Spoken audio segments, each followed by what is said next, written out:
Bismillahirrahmanirrahim. Assalamualaikum warahmatullahi wabarakatuh. Innal hamdalillah, sesungguhnya segala kepujian, kemuliaan mutlak milik Allah. Nahmaduhu wa nasta'inuhu wa nastaghfiruhu wa natubu ilaih. Oleh itu hanya kepada Allah kita sentiasa memuji, meminta pertolongan, sentiasa meminta pengampunan, sentiasa bertaubat kepadanya. Wa na'udzu billahi min syururi anfusina wa min sayyiati a'malina, serta kita selalu berlindung kepada Allah Subhanahu wa taala dari kejahatan diri kita, wa min sayyiati a'malina, dan keburukan amalan kita. Man yahdihillahu fala mudhillalah wa man yudlilhu fala hadiyalah. Maka barang siapa yang telah Allah berikan taufik hidayah, maka tidak ada siapa yang boleh menyesatkannya. Begitu sebaliknya, barang siapa yang telah disesatkan oleh Allah, maka tak ada siapa yang boleh memberinya hidayah. Asyhadu an la ilaha illallah wahdahu la syarikalah wa asyhadu anna Muhammadan abduhu wa rasuluhu. Aku bersaksi bahawa tiada Tuhan yang berhak disembah, tiada Tuhan yang berhak disembah dengan benar melainkan Allah semata, tiada sekutu baginya.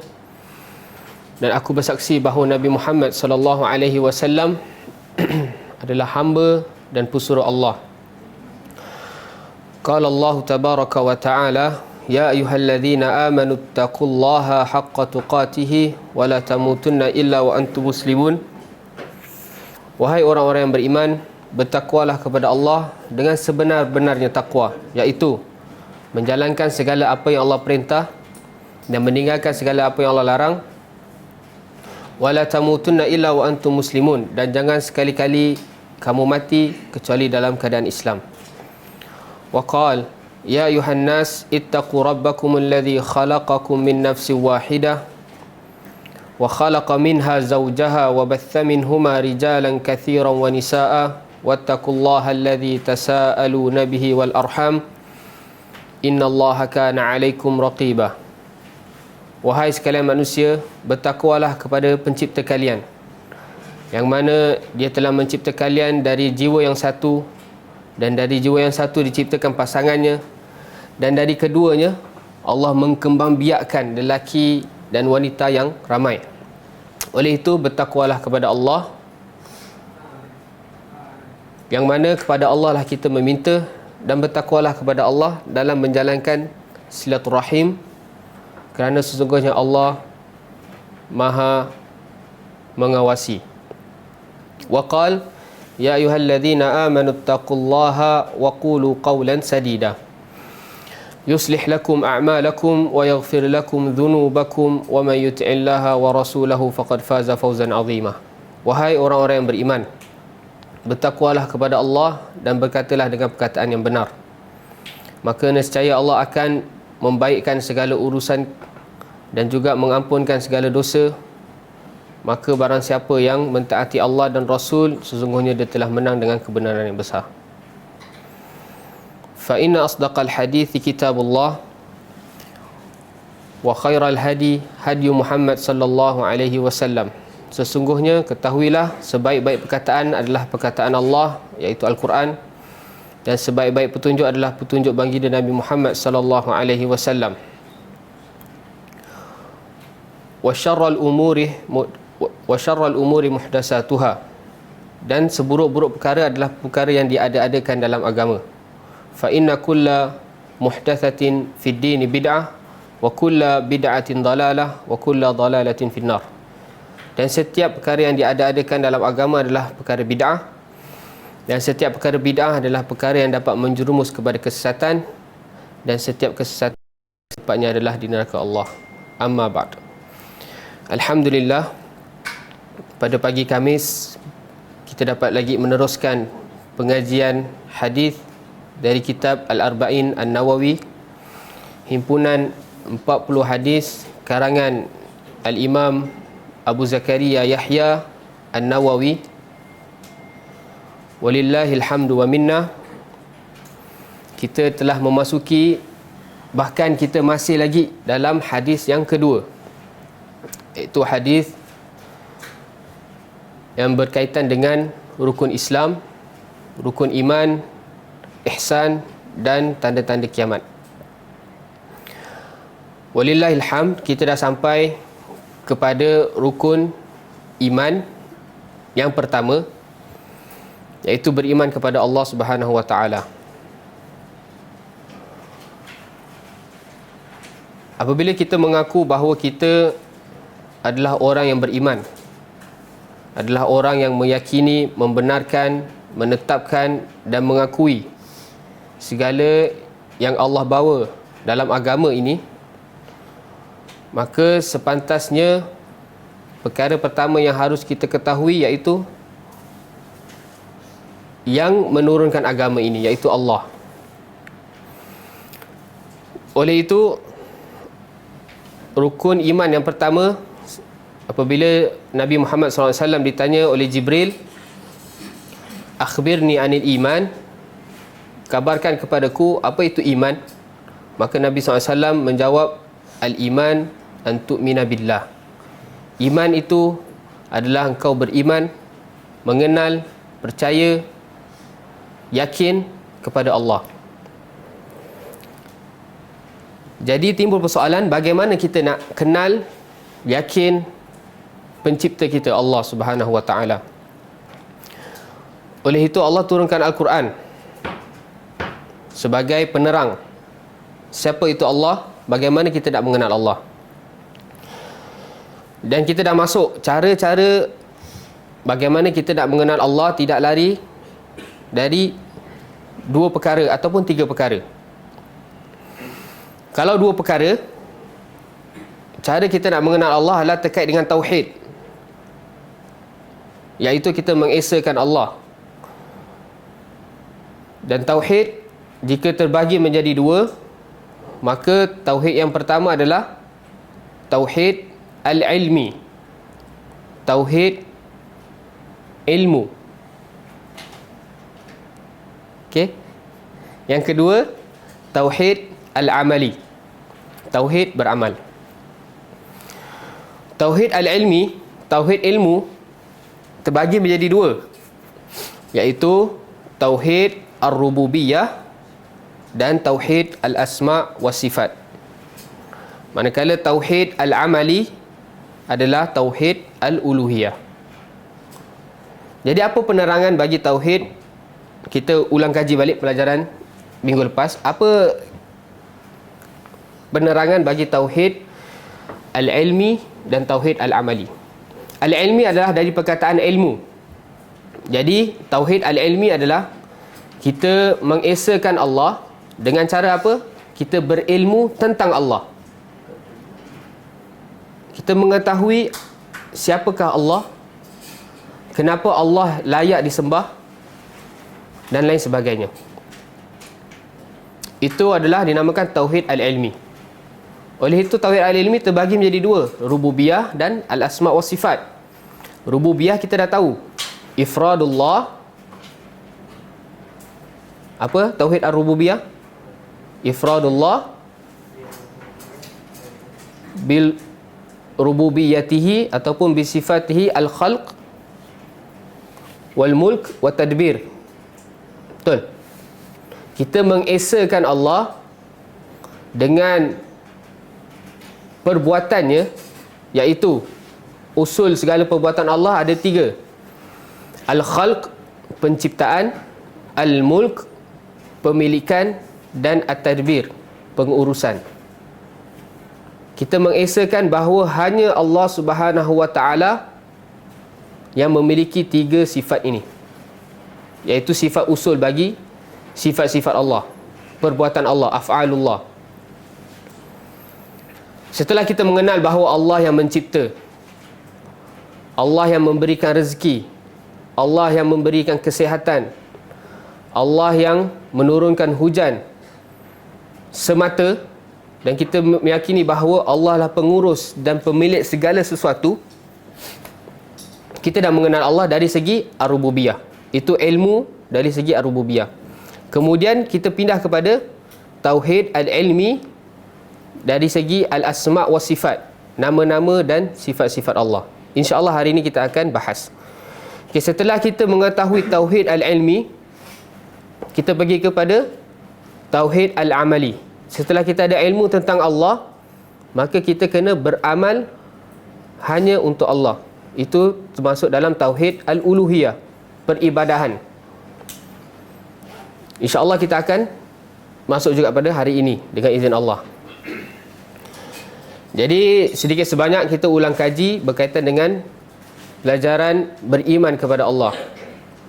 Jadi apabila usul pertama telah kita ketahui dengan yakin, dengan benar, maka usul-usul yang seterusnya akan lebih mudah. Beriman kepada malaikat, beriman kepada kitab-kitab, beriman kepada rasul-rasul ila akhirih. Jadi insya-Allah minggu lepas kita dah kaji tentang tauhid ar-rububiyah, maknanya beserta dalilnya, betul?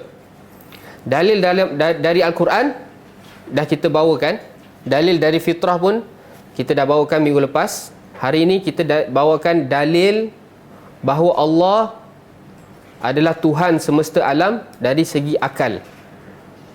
Dari segi akal. Okay, kita pergi ke board.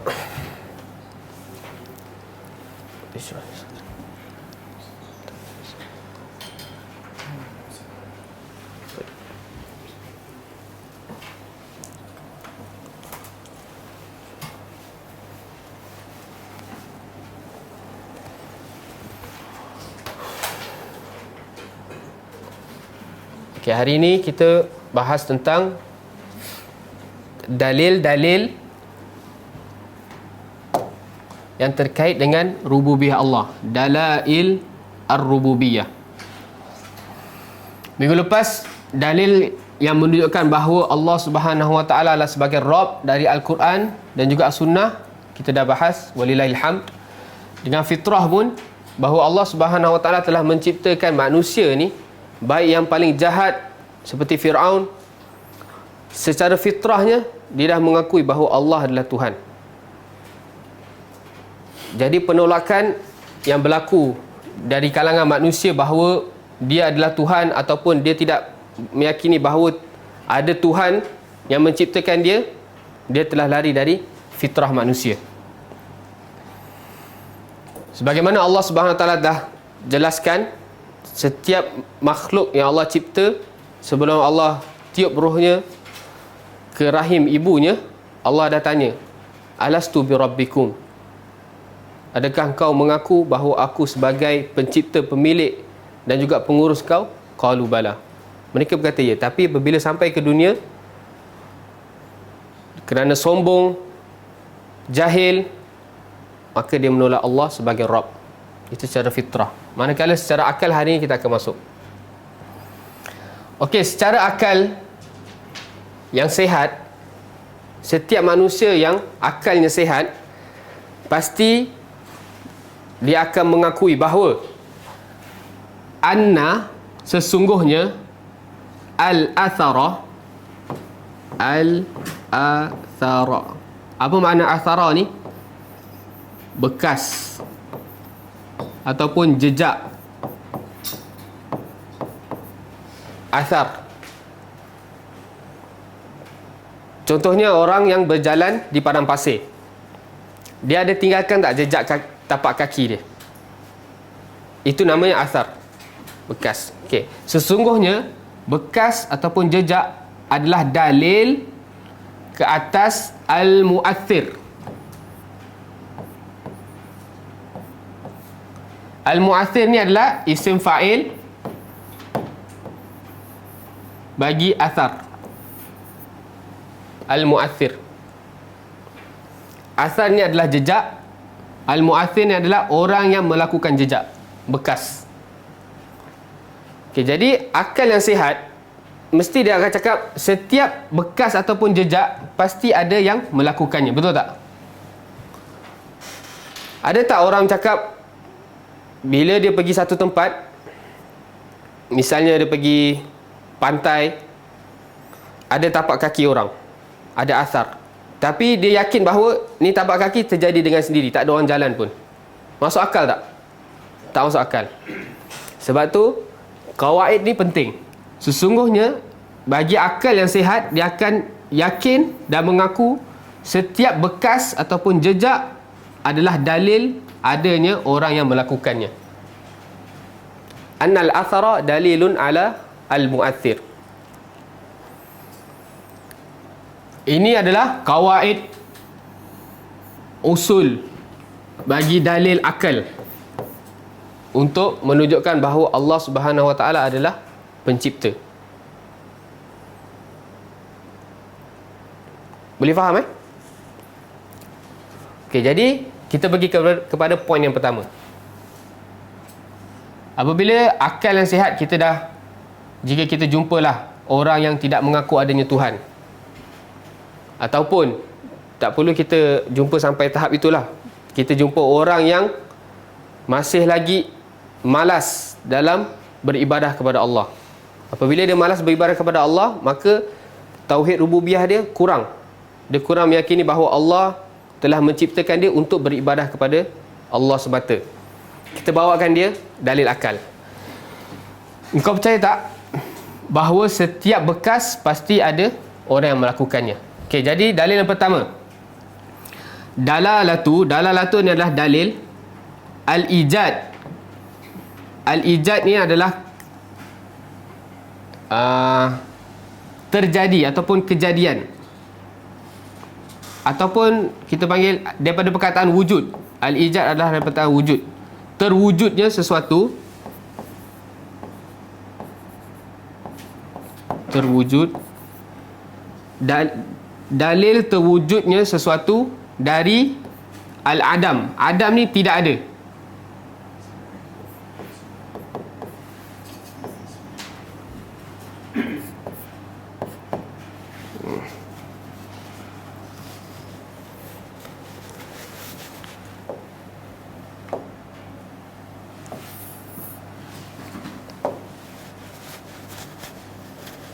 Okey, dalil terwujudnya sesuatu daripada tidak ada.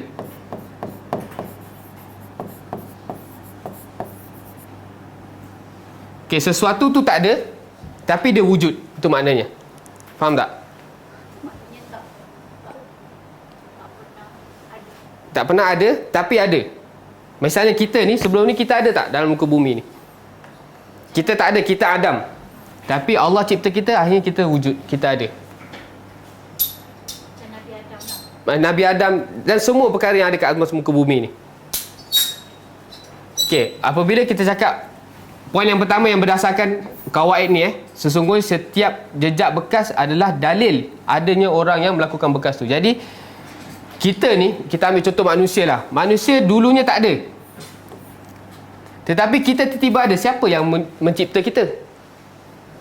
Kalau orang tu tak meyakini bahawa ada pencipta, okay, kita cakap, sebelum ni kau ada tak kat atas muka bumi ni? Tak ada. Jadi siapa yang menjadikan kau? Faham tak maksud dia? Okay, nak lebih faham, Allah SWT sendiri berfirman dalam surah At-Tur ayat 35.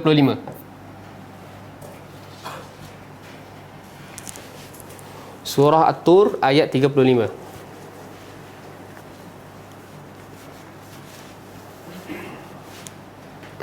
Allah SWT berfirman, Auzubillahiminasyaitonirrajim, am khuliqu min ghairi syai'in am humul khaliqun.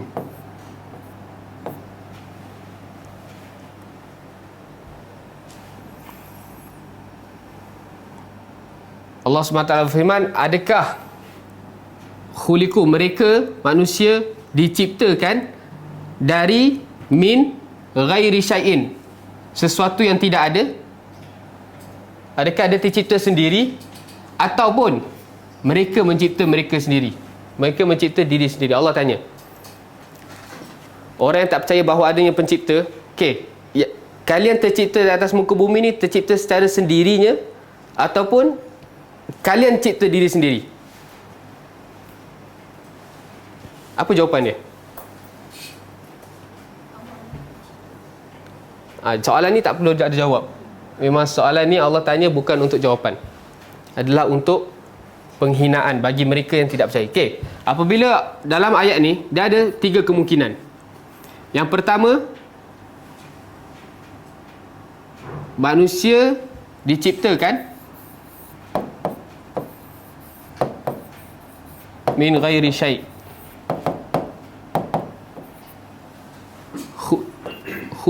Khuliqa min ghairi syai'. Manusia tercipta dari sesuatu yang tiada. Maknanya terjadi sendiri. Tiba-tiba terkeluar je. Tak ada yang cipta. Itu kemungkinan yang pertama. Masuk akal tak? Ada tak? Kita ambil lah contoh telefon. Telefon yang canggih ni, yang sekarang dah keluar iPhone 14. Kita cakap dengan orang yang akal dia sihat, telefon ni tak ada orang cipta pun. Tiba-tiba je ada kat atas meja ni. Dia cakap, dia percaya tak? Dia mesti tak percaya. Jadi yang pertama dah batal. Kemungkinan yang kedua,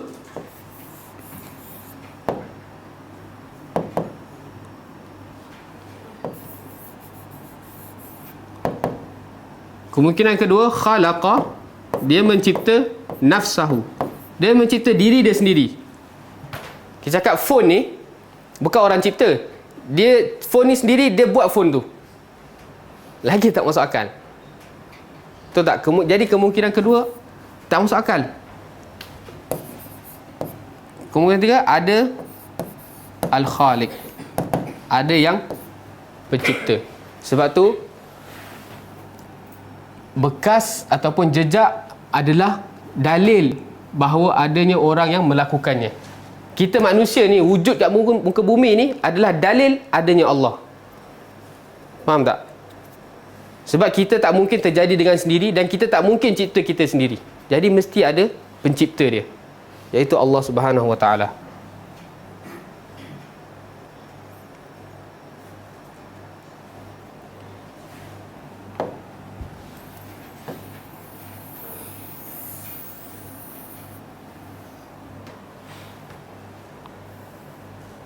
Okey. Faham poin yang pertama? Dalalatul ijad minal adam. Dalil terwujudnya sesuatu daripada dia tidak ada. Okey, kemudian yang kedua, dalalatul inayah. Dalil al-inayah daripada perkataan a'ana yu'inu, tolong. Jadi inayah ni dalil, kita boleh terjemah bantuan lah, ataupun pertolongan. Apa maksud dia? Pertolongan. Okey, lagi satu dalil akal yang menunjukkan bahawa adanya pencipta, iaitu Allah Subhanahu Wa Taala, adalah dalalatul inayah. Kita tak payah pergi contoh yang jauh, kita ambil contoh diri kita sendiri je. Bagaimana Allah Subhanahu Wa Taala menciptakan kita ni dengan penciptaan yang sangat sempurna. Betul tak?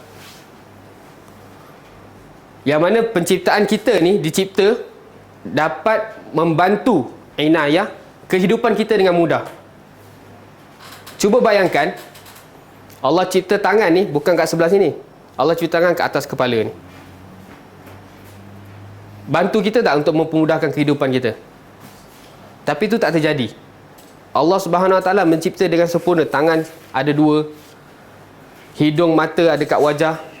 Bayangkan kalau hidung kita kat belakang ataupun hidung kita kat atas, kalau hujan habis masuk air hidung. Betul tak? Jadi penciptaan manusia yang sempurna ni, yang dapat membantu dia untuk hidup dengan mudah. Betul tak? Boleh pegang, boleh melihat. Kalau Allah letak mata satu dekat sini, satu dekat tangan, macam mana? Pening kan? Jadi penciptaan yang sempurna bagi manusia ni untuk membantu dia untuk memudahkan kehidupan adalah dalil bahawa Allah Subhanahu Wa Taala adalah pencipta. Sebab tu Allah Subhanahu Wa Taala berfirman dalam surah At-Tin, laqad khalaqnal insana fi ahsani taqwim. sesungguhnya khalaqna, telah kami ciptakan, iaitu Allah, al-insan, kita, pada fi ahsani, sebaik-baik takwim adalah surah. Terjemahkan ulama tafsir, sebaik-baik penciptaan ataupun gambaran. Kita tak payah pergi jauh lah, kita bezakan diri kita dengan binatang ni. Allah ciptakan binatang, ada yang kaki 4, ada yang tak ada tangan, ada yang ada sayap je. Tapi sebab itu Allah menegaskan bahawa sesungguhnya telah aku ciptakan manusia dengan sebaik-baiknya penciptaan, sebaik-baik surah. Jadi dalil al-inayah ni adalah segala bentuk penciptaan Allah di atas muka bumi ni yang dapat membantu kita, inayah, bantuan kita dalam mempermudahkan kehidupan, itu juga dalil akal bahawa Allah itu wujud. Misalnya lagi, Allah menciptakan bumi ni hamparan, betul tak? Alam naj'alil arda mihada. Surah apa tu? Surah An-Naba. Kita pergi surah Al-Baqarah. Ya ayuhan nas u'budu rabbakumul ladzi khalaqakum wal ladzina min qablikum la'allakum tattaqun alladzi ja'ala lakumul arda firasha. Wahai sekalian manusia, beribadahlah kepada Allah yang telah menciptakan. Itu dalil apa? Ya ayuhan nas u'budu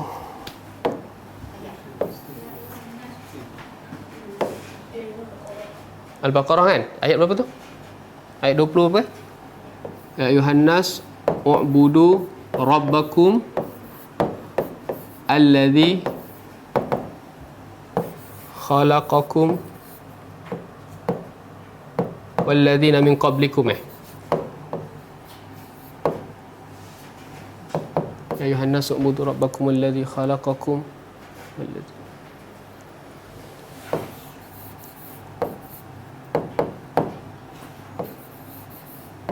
la'allakum tattaqun.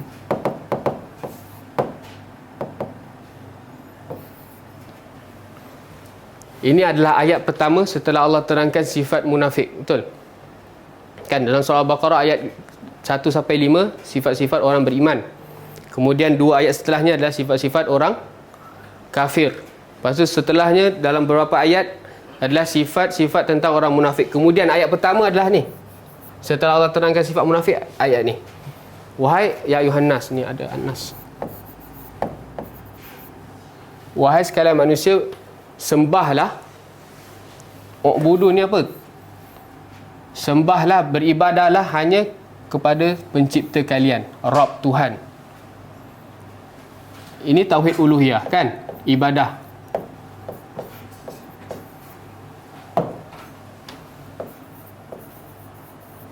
Okey, sini boleh macam ni. Okey. U'budu, ibadahlah kepada siapa? Pencipta kalian. Ni adalah rububiyah Allah. Jelas. Kenapa kita kena ibadah hanya kepada Allah? Allah dah terangkan sebab dia. Dia yang menciptakan kalian. Kemudian Allah terangkan lagi dalil al-inayah. Dan dia juga menciptakan bagi kalian bumi ini hamparan, firasha, sebagai hamparan. Jadi kita daripada rumah kita datang dekat kelas ni, kita naik kereta senang tak kita jalan? Straight je, betul tak? Bayangkan kalau Allah ciptakan bumi ni naik turun, naik turun, naik turun. Setiap bumi. Tak ada hamparan. Kita nak pergi kelas pun nak kena tukar kereta LC. Tak ada kereta. Jadi penciptaan Allah di atas muka bumi sebagai hamparan adalah dalil, bukti bahawa Allah menciptakan bumi ini memang untuk membantu kita dalam kemudahan kehidupan. itu adalah dalil wujudnya pencipta. Kalau tidak ada yang pencipta, tak guna ada kemudahan. Maksudnya Allah jadikan bumi ni sebagai hamparan, lepas tu Allah jadikan malam untuk tidur, Allah jadikan siang untuk mencari rezeki. Itu semua adalah bukti-bukti al-inayah. Boleh faham? Katanya macam okay, manusia sebaik-baik kejadian kan. Macam mana kita nak counter balik orang yang cakap tapi ada je orang yang cacat ke, yang dilahirkan kan. So macam mana kita nak counter balik? Okey. Walaupun ada pertanyaan, kita dah cakap Allah cipta fi ahsani taqwim, bahawa Allah mencipta manusia tu dengan sebaik-baik kejadian, tetapi ada juga ciptaan Allah yang mana lahirnya manusia cacat, tak ada tangan, tak ada kepala. Kalau kita tanya orang tu sendiri yang cacat tu, dia bersyukur tak dengan keadaan dia? Dia akan cakap bersyukur. Nak dibandingkan dengan orang yang lebih teruk daripada dia. Faham tak? Walaupun ada kekurangan, dan kekurangan yang terjadi ni, dia bukan secara mutlak. Segala penciptaan Allah di atas muka bumi ni, dari sisi buruk tu, dia bukan buruk secara mutlak. Yang buruk walaupun kita nampak secara zahirnya tu, tapi di baliknya ada kebaikan yang lebih besar dari buruk tu. Itu lebih dalam lah kalau kita nak belajar penisbatan terjadinya keburukan di atas muka bumi ni kepada Allah. Kan? Ada orang cakap, kenapa berlaku peperangan? Kenapa ada orang mati? Kenapa ada orang sakit? Kalau Allah tu mampu, kenapa Allah tak buat okey je? Damai je, betul tak? Tak. Allah cipta segala sesuatu tu, baik dan buruknya tu, semua ada hikmah dia. Semua ada hikmah dia. Dan setiap keburukan yang Allah cipta, dia bukan adalah keburukan yang mutlak. Dia buruk je tak ada. Hatta syaitan, hatta iblis, Allah cipta, dia buruk tak? Tapi adanya iblis, kita tahu Allah ada sifat rahmat. Dengan adanya iblis, kita tahu Allah Al-Ghafur, Maha Pengampun. Bukankah itu hikmahnya lebih tinggi daripada penciptaan iblis? Bayangkan kalau tak ada iblis yang menghasut untuk melakukan kejahatan, kita tahu tak Allah Maha Pengampun, Allah Maha Penerima Taubat? Kita tak tahu tu sifat-sifat yang mulia bagi Allah. Jadi, apa segala keburukan yang berlaku ke atas muka bumi ni, secara zahirnya kita nampak buruk, tetapi di belakang hikmah dia, kebaikan dia melebihi kejahatannya. Kita bagi satu contoh lah. Time kita kecil, anak kita masih kecil demam, kita nak bagi dia obat. Obat rasa pelik kan? Budak ni tak nak. Apa yang budak tu tengok dekat kita? Apa yang dia rasa kat kita? Kenapa bapa aku bagi aku benda macam ni? Betul tak? Kenapa bagi benda pahit ni? Tak bagi benda manis. Tapi dia tak tahu benda pahit tu, hikmah dia akan, dengan izin Allah, akan jadi sihat. Betul tak? Budak kecil tu secara zahir nampak dia kena makan obat tu buruk, tapi hikmah di sebaliknya adalah untuk kesihatan dia sendiri. Kau faham? Jadi walaupun orang yang dilahirkan sebagai Allah cacat, kita nampak kekurangan, tetapi ada hikmah yang lebih besar bagi dia ataupun bagi orang sekeliling dia. Jadi lebih bersyukur. Ataupun mungkin dia lahir tak ada tangan, akhirnya dia tak buat maksiat dengan tangan dia. Ataupun dia lahir keadaan buta, dia tak ada buat maksiat dengan penghilatan dia dan lain sebagainya. Jadi walaupun kita nampak secara zahirnya dia adalah kekurangan, tapi fi ahsani taqwim, dia tetap adalah sebaik-baik penciptaan dari Allah.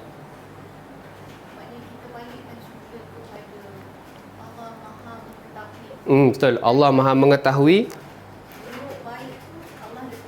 Betul. Allah Maha mengetahui dan Allah Al-Hakim. Beritahu hikmah dia. Okey, jadi dalil yang kedua, setelah kita yakin bahawa sesuatu benda tu tidak ada menjadi ada adalah menunjukkan ada yang mencipta dia. Betul tak? Kemudian bumi ni pula, dunia ni pula dicipta adalah untuk lebih mudah kehidupan bagi manusia. Dalalatul inayah. Itu step yang kedua. Step yang ketiga, yang lebih khusus lagi, adalah dalalatul itqan. Dalil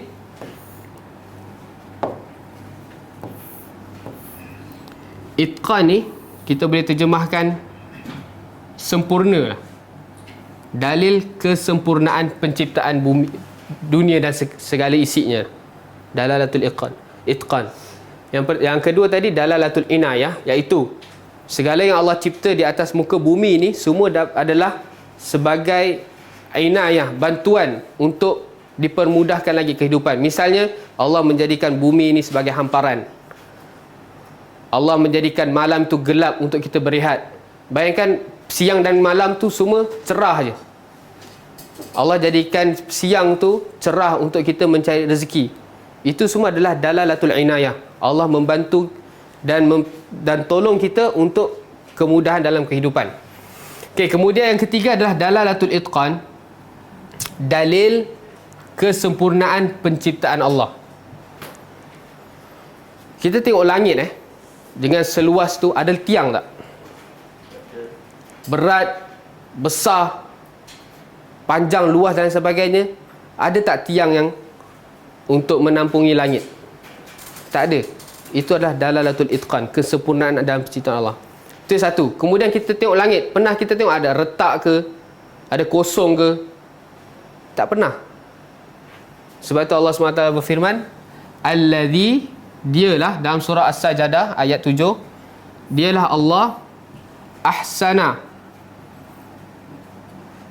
Ahsana ni daripada perkataan hasan, baik ataupun elok. Dialah yang memperelokkan kulla syai'in, setiap sesuatu.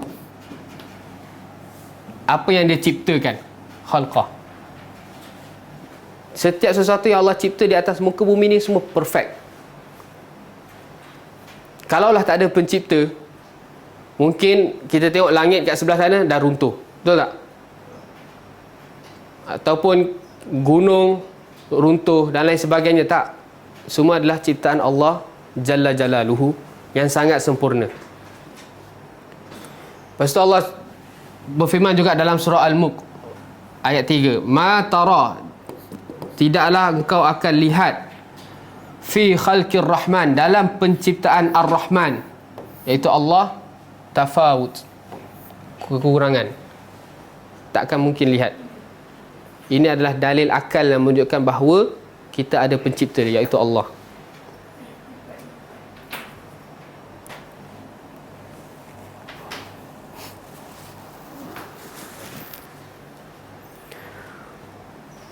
Boleh faham Okey, dalil yang keempat, dalil al-his. Al-his ni adalah panca indera.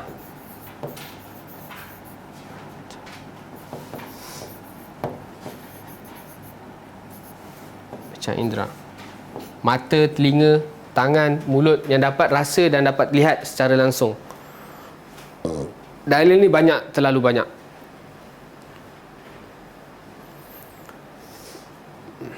Yang mana sesuatu yang secara zahir ni kita lihat, kita tengok, kita mampu nak buat, tetapi berlaku sebaliknya. Seakan-akan, bukan seakan-akan, memang ada orang yang mengurus, iaitu Allah. Kita tengok je misalnya seorang wanita yang mengandung. Dan ini banyak terjadi. Dia pergi doktor pakar scan 3D, 4D dan lain sebagainya, HD lah, apa macam-macam kan. Doktor cakap confirm anak lelaki. Pernah tak tiba-tiba dilahirkan anak dia perempuan? Betul tak? Kalau tak ada pencipta yang mengurus segala ni, dah confirm keluarnya lelaki kalau dia dah yakin. Tetapi anaknya perempuan. Begitu juga cuaca. Ada orang boleh ramal cuaca, besok ni hujan, besok ni ribut dan sebagainya, tapi ada tak terjadi apa-apa pun, cerah je. Jadi manusia ni dia tak boleh mengurus, ada pengurus dia. Itu dah dalil his, panca indera. Kita boleh lihat dengan secara langsung. Jadi orang-orang yang tak mengaku adanya pencipta ni, saya rasa akal dia tak sihat lah.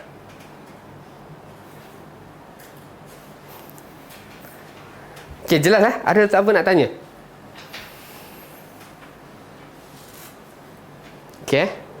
Jadi tauhid ar-rububiyah ni adalah kita mengesakan Allah dengan segala perbuatan yang khusus bagi Allah sebagai Tuhan, iaitu al-khalq,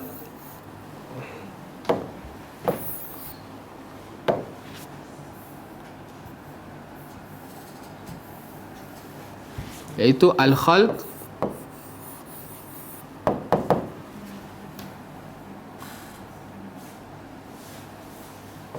al-mulk dan al-mudabbir, at-tadbir.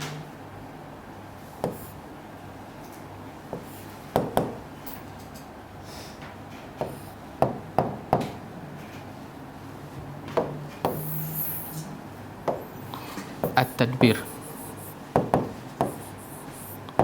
iaitu hanya Allah Subhanahu wa taala Tuhan yang mencipta segala sesuatu, kemudian dia memiliki segala sesuatu yang dia cipta, dan dia juga pengurus segala sesuatu yang dia cipta. Ada seorang etis dikisahkan, dia macam ada buat kelas jugalah dengan anak murid dia. Dia cakap, mungkin kisah ni pernah diceritakan oleh Ustaz Abdul Muin. Dia cakap, saya pun boleh mencipta. Dia cakap, lepas tu pelajar dia tanya, macam mana profesor boleh cipta? Dia ambil daging, dia taruh dalam satu bekas, dia tutup, lepas tu dia biar dalam 2-3 hari kat luar. Lepas tu naik kelas dia datang, dia bawa daging tu, dia buka, dia tunjuk, ulat-ulat ni saya yang cipta, yang keluar dekat daging ni. Daripada tak ada jadi ada. Nampak? Dia pakai dalil akal juga. Sebelum ni ada tak ulat? Tak ada. Jadi saya dah tahu dalam bekas, tiba-tiba ada, saya yang cipta benda ni. Lepas tu ada salah seorang pelajar dia tanya, okey, kalau profesor yang cipta ulat-ulat ni, ada berapa ulat dalam daging ni? Ada berapa jantan, ada berapa betina? Tercengang. Dia mengaku dia mencipta, tapi dia tak memiliki benda tu, dan dia tak mengurus pun, dia tak tahu. Jadi hujah dia, fabuhital ladzi kafar. Okey, jadi insya-Allah setelah kita dah belajar tauhid al-ilmi yang pertama, iaitu berkaitan dengan rububiyah Allah, kita pergi kepada pembelajaran yang kedua, iaitu tauhid al-asma' wa sifat. Kita mengesakan Allah dengan nama-nama dan sifat-sifatnya. Sebab kita dah tegaskan dalam Al-Quran ataupun dalam hadis-hadis, apabila diterangkan tentang Allah, maka tidak lari dari 3 perkara tadi kan. Allah akan cerita tentang rububiyah Allah, kemudian Allah juga akan cerita tentang nama-nama dan sifat-sifatnya yang mulia. Kemudian setelah itu Allah memerintahkan semua manusia dan jin untuk hanya beribadah kepadanya. Itu pun berkaitan dengan Allah. Jadi insya-Allah hari ini kita akan belajar tentang tauhid al-asma' wa sifat. Al-asma' adalah jamak dari perkataan ismun, nama. Manakala sifat adalah jamak dari perkataan sifah. Dah jadi bahasa Melayu, sifat. Okey, Allah Subhanahu Wa Taala dah tegaskan bahawa Allah Subhanahu Wa Taala mempunyai al-asma al-husna. Nama-nama yang baik, mulia secara mutlak. Dan juga memiliki sifat-sifat yang tinggi, agung. Dalil dia ada dalam 4 surah.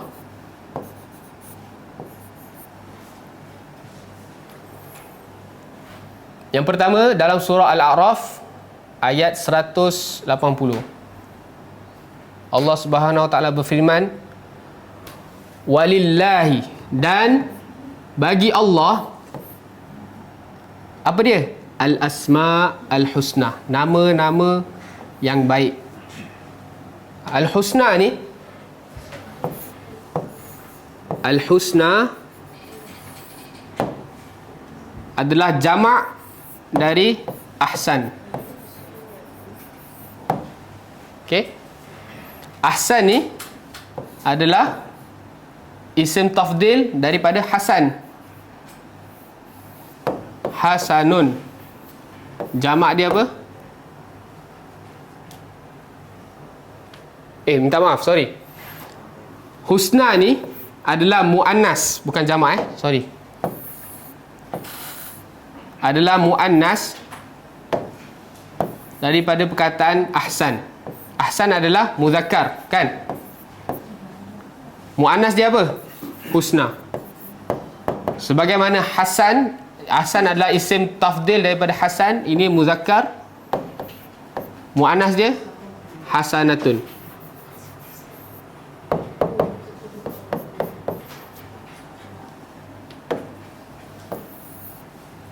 Okey?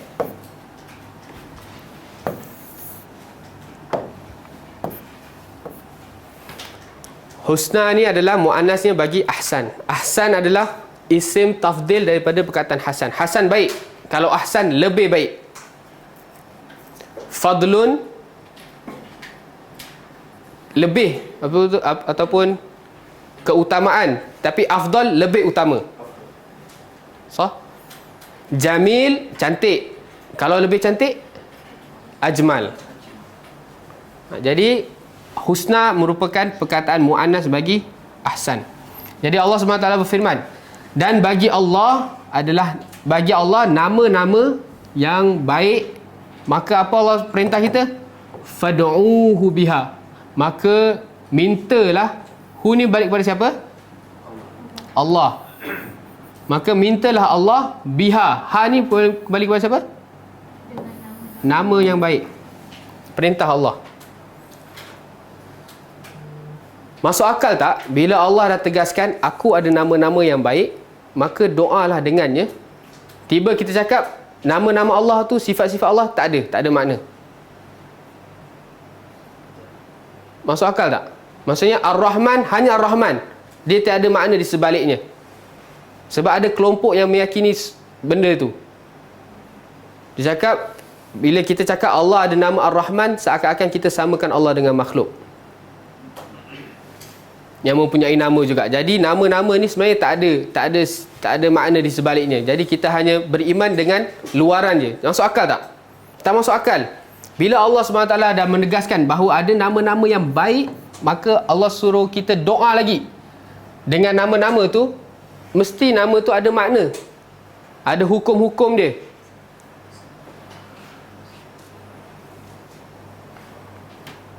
Kemudian Allah berfirman dalam surah Al-Isra ayat 110. Qul, katakan wahai Muhammad kepada orang-orang musyrikin, mintalah, doalah kepada Allah ataupun doa kepada Ar-Rahman, sifat ataupun nama Allah Ar-Rahman. Ayyaman tad'u, mana-mana nama antara dua ni yang ingin kau doa, boleh. Kerana apa? Falahul asmaul husna. Kerana bagi Allah adalah nama-nama yang baik. Kenapa? Sebab nuzul ayat ni, orang-orang kufar Quraisy tak percaya bahawa Allah ada nama Ar-Rahman. Jadi Allah tegaskan kepada Nabi supaya sampaikan kepada orang musyrikin, nak doa dengan nama Allah, nak doa dengan nama Ar-Rahman, tak jadi masalah. Sebab apa? Sebab Allah ada nama-nama Al-Husna. Jadi penting tak kita nak belajar Al-Asma'ul Husna ni? Penting tak kita nak ketahui apa makna di sebalik nama Allah ni? Apa hukum? Penting, sangat penting. Jadi setiap akhir bulan, hari Selasa ke Rabu? Hari Rabu, ikuti live Ustaz Abdul Muin berkaitan dengan Al-Asma'ul Husna. Ni kita belajar sebelum kita nak mengetahui ataupun kita nak menghayati nama-nama Allah. Selasa, minta maaf. Hari Selasa setiap akhir bulan, minggu terakhir ada pelajaran Al-Asma'ul Husna. Okey, kemudian seterusnya Allah berfirman dalam surah Taha ayat 8.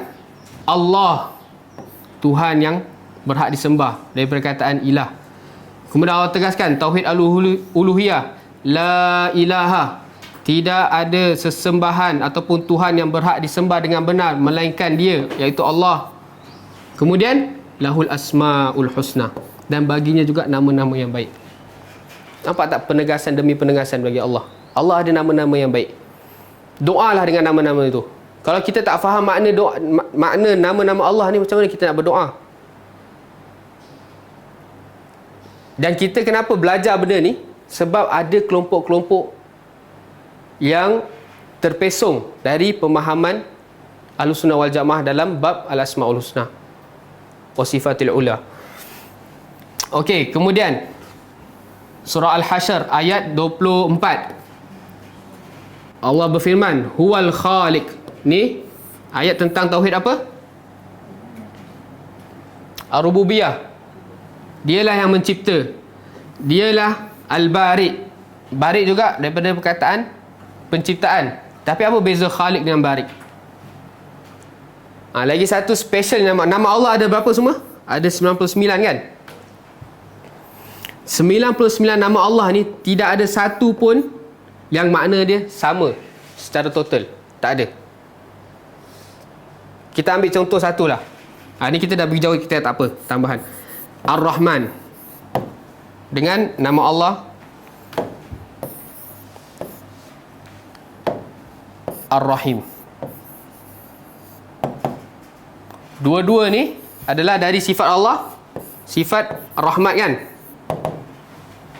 sifat penyayang. Kalau kita terjemah dalam bahasa Melayu, Ar-Rahman ni apa? Pemurah. Ar-Rahim penyayang. Orang yang pemurah, dia mesti penyayang, betul tak? Dan orang yang penyayang, dia mesti pemurah. Itu kalau secara bahasa, kalau kita terjemahannya. Dan memang dua-dua nama ni dari Ar-Rahmah, dari sifat rahmat. Tapi tadi kita dah cakap 99 nama Allah ni tak mungkin membawa makna yang sama. Bagaimana tu?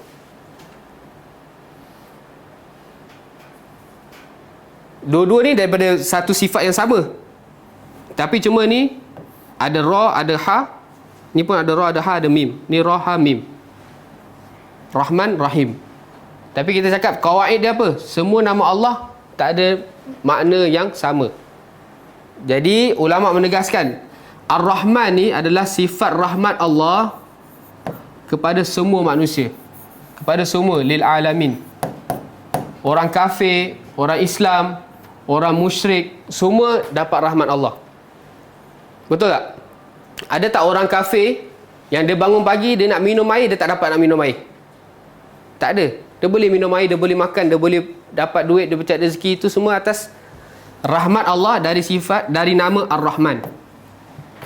Manakala rahmat Allah dari nama Allah Ar-Rahim adalah khusus, khas lil mu'minin.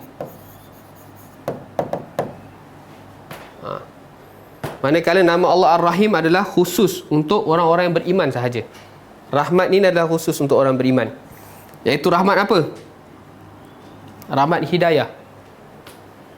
Orang kafir dapat hidayah tak? Kalau dia dapat hidayah, dia jadi Islam lah. Dia jadi mukmin. Tapi dia tak dapat hidayah. Jadi dia tak dapat rahmat Allah yang khusus untuk orang beriman dari nama Allah Ar-Rahim. Jadi bila Allah SWT dah tegaskan, lepas tu nama Al-Khaliq dengan Al-Bari. Siapa boleh buka Al-Quran surah Al-Hasyr 24? Dia terjemahkan apa? Al-Khaliq dengan Al-Bari.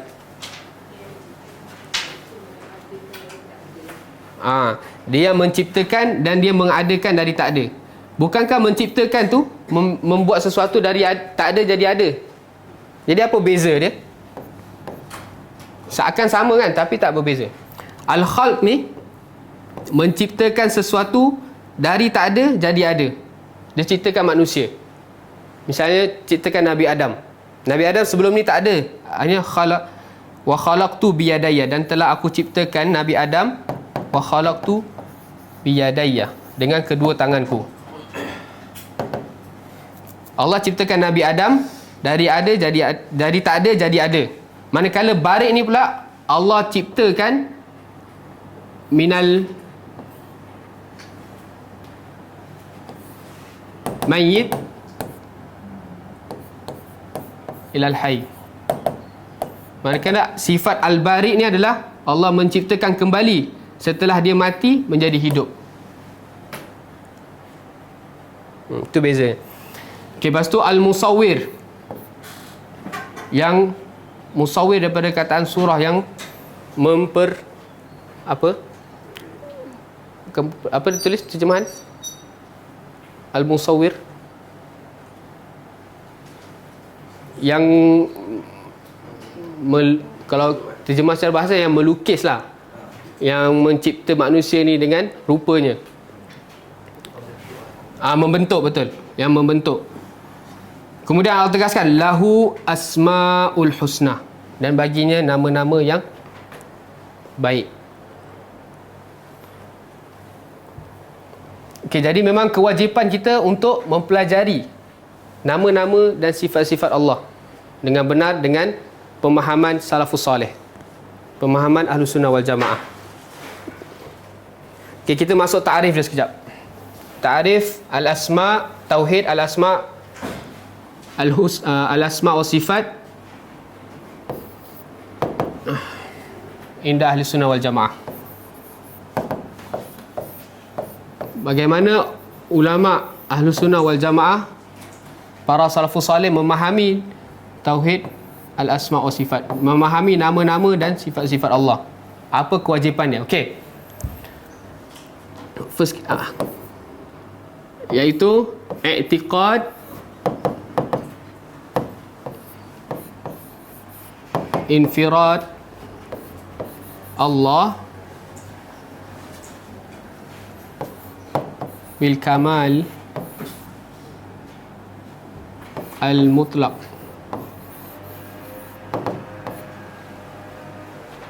Jelas tulisan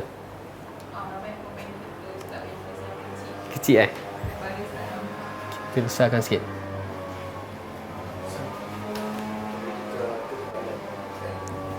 Paling tebal lah ni.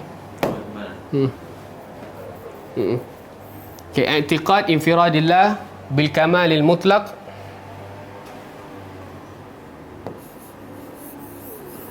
bina'ud al azamah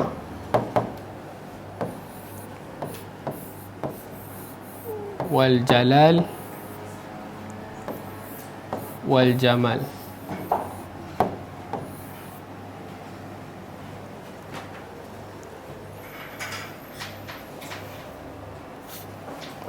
Kemudian la yusyariku fiha musyarikun. Okey, ini poin yang pertama. Kita beriktikad, yakin bahawa hanya bagi Allah al-kamal, kesempurnaan yang mutlak.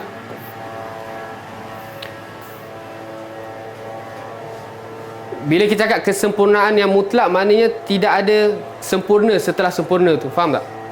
Mungkin kita boleh cakap phone ni dah sempurna dah, tapi dia bukan sempurna yang mutlak, sebab setelah dia akan ada lagi yang lebih daripadanya. Tapi Allah tak. Allah adalah kesempurnaan yang mutlak. Okay, kita beriktikad bahawa hanya bagi Allah kesempurnaan yang mutlak, bina'ud, dan diikuti dengan keagungannya, al-azamah daripada kataan azim, wal jalal. Jalal ni kif terjem jalal, kewibawaan macam tu,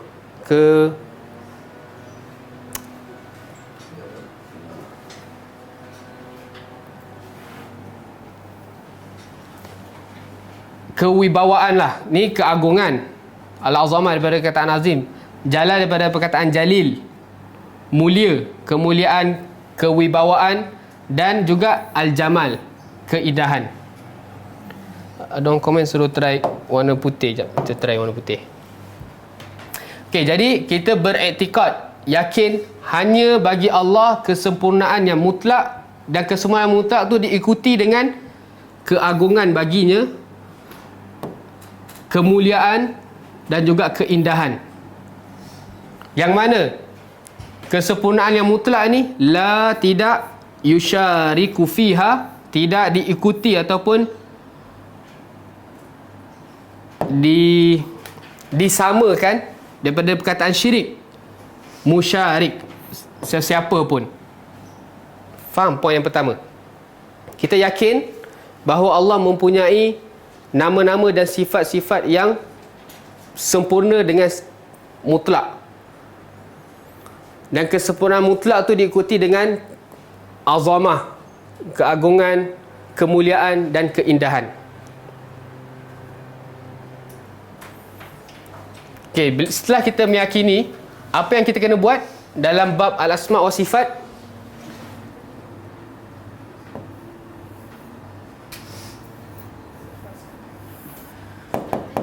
Minta terjemah balik kan. Macam mana? Infirad daripada kataan fard, mengesakan. Ifrad.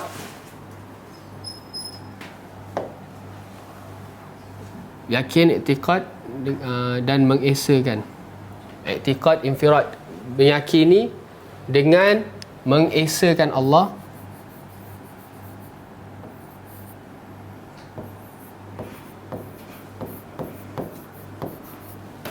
Okey, warna putih. Okey ke?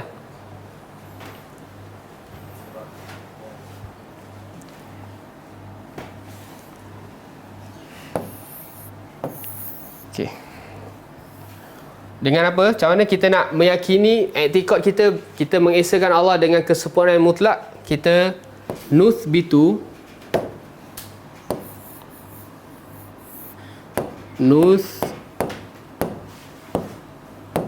Sekejap, kita buat besar lagi.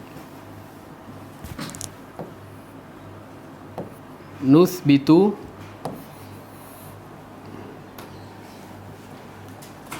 ma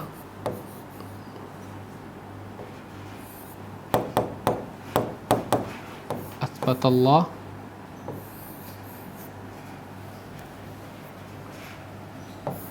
li nafsihi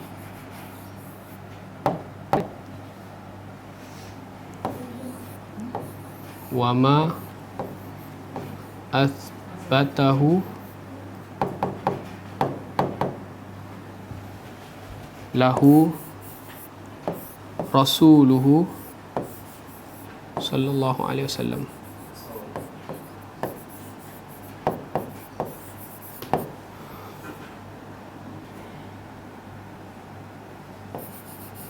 Minal asma' was sifat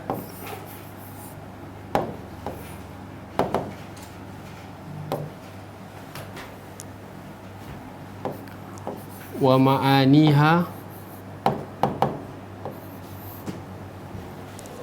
wa ahkamiha.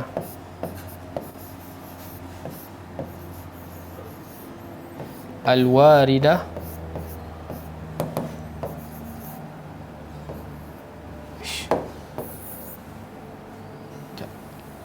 okey. Al-waridah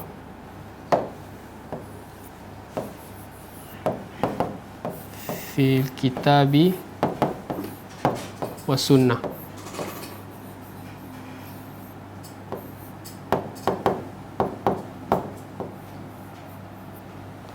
Okey, setelah kita meyakini bahawa hanya bagi Allah kesempurnaan yang mutlak diikuti dengan keagungan, kemuliaan, keindahan, dan tidak ada siapa yang boleh bersama ataupun ikut sifat mutlak tersebut, apa yang kita kena lakukan? Kita nuthbitu, kita menetapkan. Nuthbitu daripada perkataan sahabat, kita menetapkan apa-apa ma athbatallah hu, apa-apa yang telah Allah tetapkan li nafsihi, bagi dirinya. Bila Allah kata Allah Ar-Rahman, kita tetapkan Allah Ar-Rahman. Bila Allah kata wa khalaqtu bi yadayya, dan telah aku ciptakan Adam dengan kedua tanganku, kita tetapkan Allah ada dua tangan. Okey, dengar dulu. Kemudian wa ma athbatahu, dan apa-apa yang athbata ni fi'il kembali kepada Rasul, fa'il dari Rasul, dan apa-apa yang Nabi SAW tetapkan, hu ni kembali kepada ma, lahu baginya, yang hu kedua ni kembali kepada Allah, Rasuluhu SAW. Kita menetapkan apa-apa yang Allah telah tetapkan bagi dirinya, dan juga apa-apa yang telah Nabi SAW tetapkan bagi Allah. Misalnya Nabi SAW bersabda, yanzilu rabbuna ila sama'id dunya fi sulusil akhir lail, atau kama qala SAW.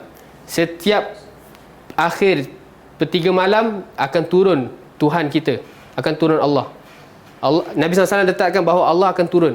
Jadi kita tetapkan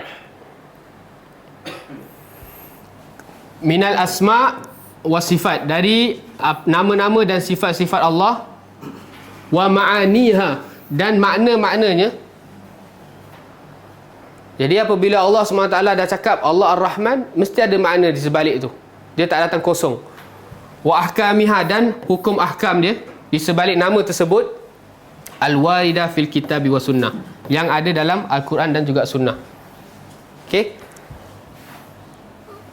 Kemudian poin yang seterusnya, min ghairi, setelah kita dah tetapkan apa yang Allah dan Nabi SAW tetapkan bagi Allah, min ghairi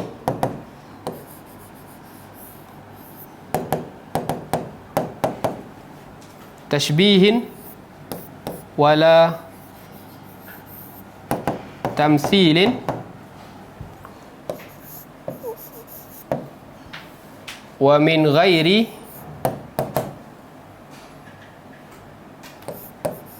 tahrifin wala ta'til. Sorry, ni tukar ni. Tashbih ni tukar takyif.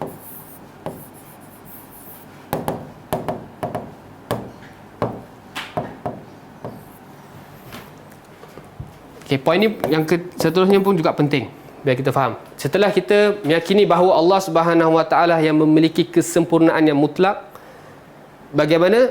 Iaitu kita menetapkan semua yang telah Allah dan Nabi SAW tetapkan bagi Allah dari nama-nama dan sifat, min ghairi, tanpa, min dari, ghairi tidak, terjemahkan tanpa takyif, min ghairi takyif. Takyif ni apa? Dari perkataan kaif. Kaifa, bagaimana. Jadi apabila yang Allah dah tetapkan, Nabi SAW dah tetapkan bagi Allah nama-nama dan sifat, kita tak boleh lakukan 4 perkara ni. 1, 2, 3, 4. Kita tak boleh memperbagaimanakan sifat Allah, nama-nama Allah.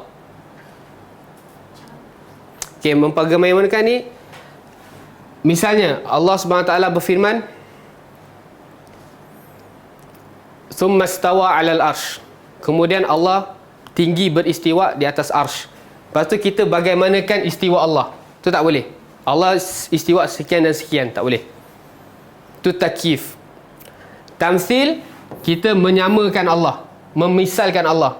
Kalau tamthil ni kita ada misal. Okay, misalnya Allah istiwa sebagaimana fulan istiwa, sebagaimana makhluk istiwa. Itu pun tak boleh. Yang takyif ni dia tak ada misal, tapi yang tamthil ni dia ada misal. Faham Faham Fik?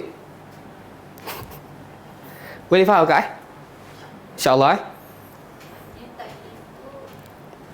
Kalau Allah turun, macam mana tu tak boleh. Jangan fikir. Jangan fikir. Nanti kita akan bawakan dalil perintah Allah. Tamthil, kita jangan cakap tangan Allah macam tangan makhluk. Itu tak boleh. Itu tamthil. Dia samakan. Perbezaan dia, takyif ni dia tak ada contoh lah. Dia buat sendiri contoh tu, faham? Tapi kalau misal ni ada contoh dia, kita samakan Allah dengan contoh tersebut.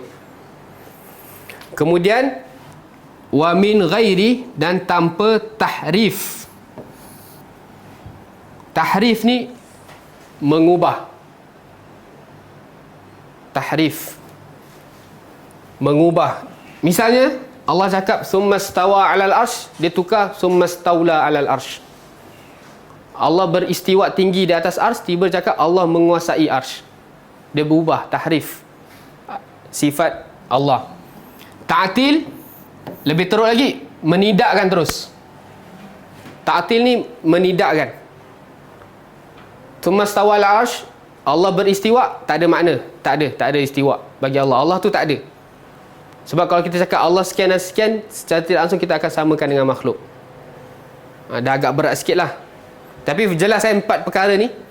Jadi apabila kita dah tetapkan Allah ada nama, Allah ada sifat sekian dan sekian, dan juga ditetapkan apa yang telah Nabi SAW tetapkan, kita tak boleh takyif, memperbagaimanakan, dan kita tak boleh memisalkan Allah, dan kita tak boleh tahrif, dan kita tak boleh ta'til. Apa perbezaan 2 poin yang pertama dengan 2 poin yang kedua ni? Itu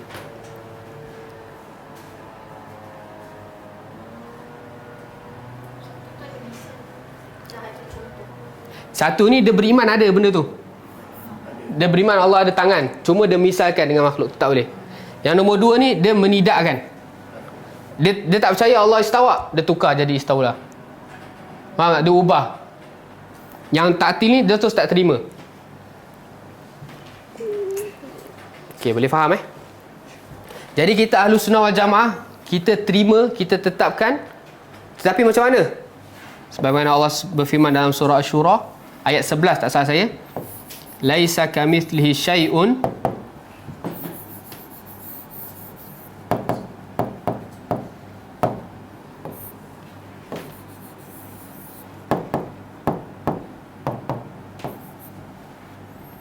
wa huwas samiul basir. Wa huwa samiul basir. Asy-Syura ayat 11, betul tak? Cuba cek. Jadi kita Ahlus Sunnah wal Jamaah, kita kembali kepada firman Allah Subhanahu Wa Taala. Sebab Allah Subhanahu Wa Taala firman dalam surah Al-Imran, kaif mutasyabihat wa hunna ummul kitab, kaif fa ammal ladina fi qulubihim zayghun fayattabi'una ma tashabaha minhu. Sekejap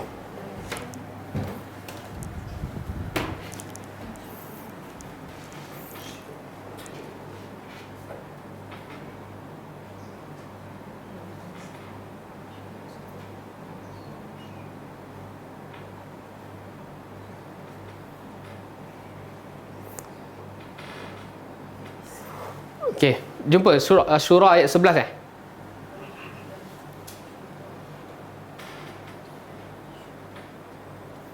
Okay, tak apa, kita terangkan dulu. Jadi Ahlus Sunnah wal Jamaah, bagaimana? Dia pertengahan di antara dua kelompok ke atas ni. Dua kelompok ni. Pertengahan dia ada Ahlus Sunnah wal Jamaah. Ahlus Sunnah macam mana? Laisa kamitslihi syai'un. Dan tidaklah seperti Allah sesuatu pun. Tidak ada di atas muka bumi ni sesuatu pun seperti Allah. Betul tak? Surah ayat 11. Dan tidaklah sesuatu pun seperti Allah.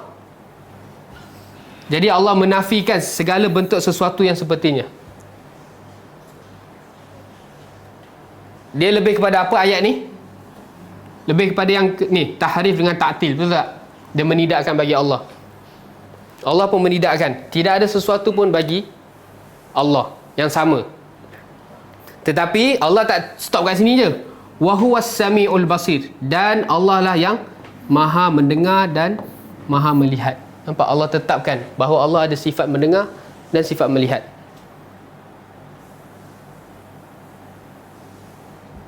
Minta maaf, ni ayat pertama ni untuk yang ni. Yang kedua ni untuk yang ni. Laisa kamitslihi syai'. Allah tidak menyerupai ataupun sama dengan sesuatu pun. Jadi kita tak boleh takyif dan kita tak boleh tamsil Allah. Kemudian Allah dah tetapkan Allah maha mendengar dan Allah maha melihat. Jadi kita tak boleh ta'til dan kita tak boleh tahrif. Sebagaimana Allah cakap Allah sami', Allah mendengar. Bagaimana? Laisa kamitslihi syai'. Boleh faham? Akak tak faham macam mana wawasan pasir tu connect dekat tahrif dengan ta'til. Okey, orang tahrif, orang ta'til ni, dia orang tak percaya ataupun, okey, kita ambil misalnya ta'til ni daripada kelompok Mu'attilah ni. Bagi dia orang, Allah tu tak ada nama dan sifat. Sebab apa? Sebab kalau dia cakap Allah sami', mendengar, dengan apa yang kita faham mendengar, secara tidak langsung kita samakan Allah dengan makhluk. Jadi Allah tak boleh samakan dengan makhluk. Faham tak? Itu untuk Mu'attilah. Jadi dia tak terima sifat Allah. Nama ni sebagai nama je. Sifat di sebaliknya tak ada makna. Sebab kalau kita bagi makna terhadap sifat ni, dia akan samakan dengan makhluk. Faham tak? Tapi tak mungkin Allah turunkan nama-nama Allah ni tak ada makna. Kan Allah suruh kita berdoa dengannya. Kalau kita tak ada makna, buat apa kita nak berdoa dengannya? Faham tak? Jadi makna ni ada makna. Tetapi pendengaran dan penglihatan Allah laisa kamitslihi syai'. Kita tidak boleh tamthil dan tak boleh memperbagaimanakan.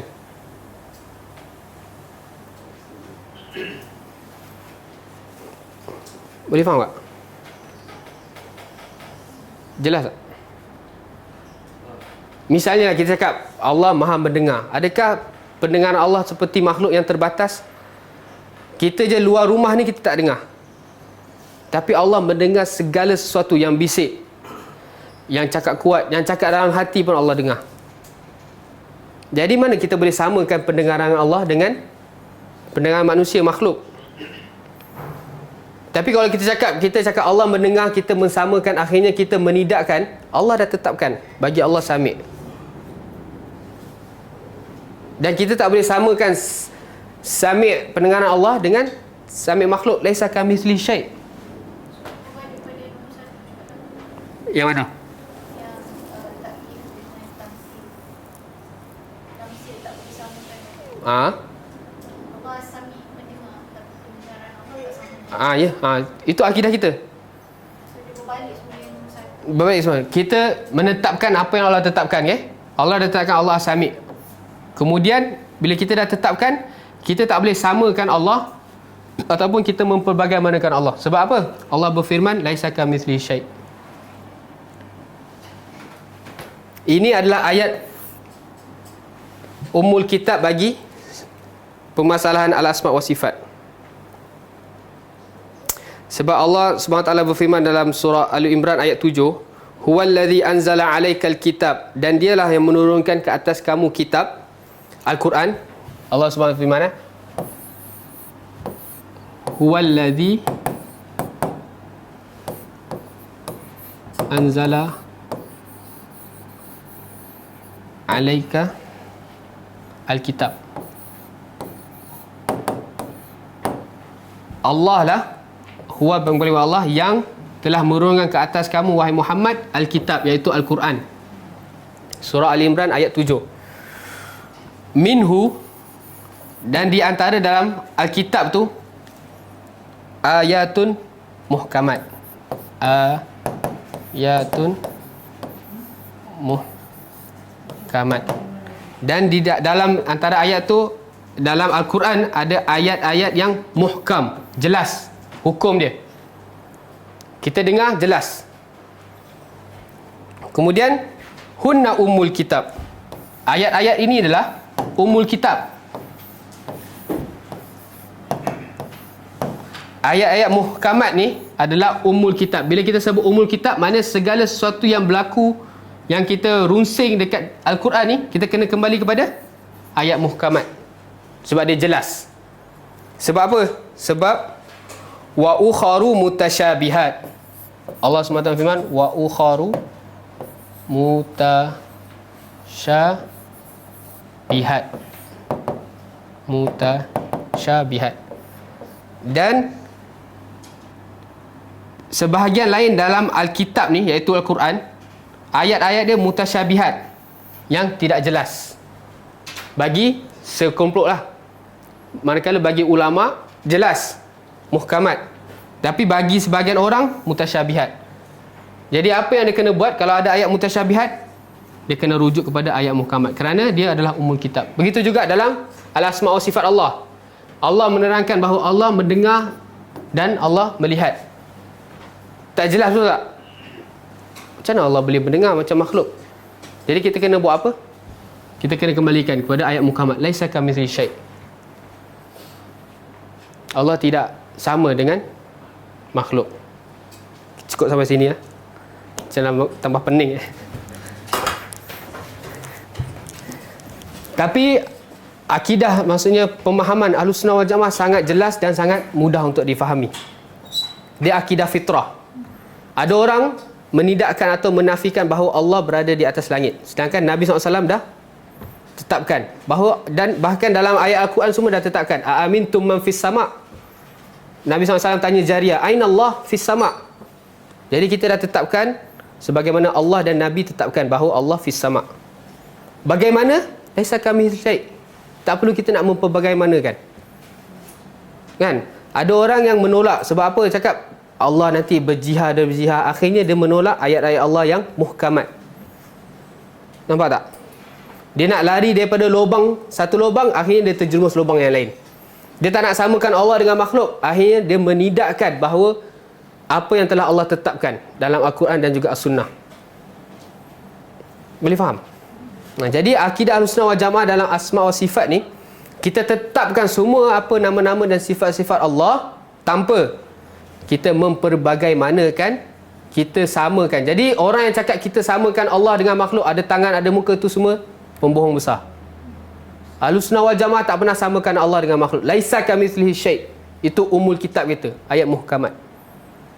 Jadi orang yang cakap puak-puak ni samakan Allah dengan makhluk, Allah duduk berseling dan lain sebagainya, kata-kata yang sangat jijik kalau kita cakap disandarkan kepada Allah, itu semua adalah satu pembohongan yang besar.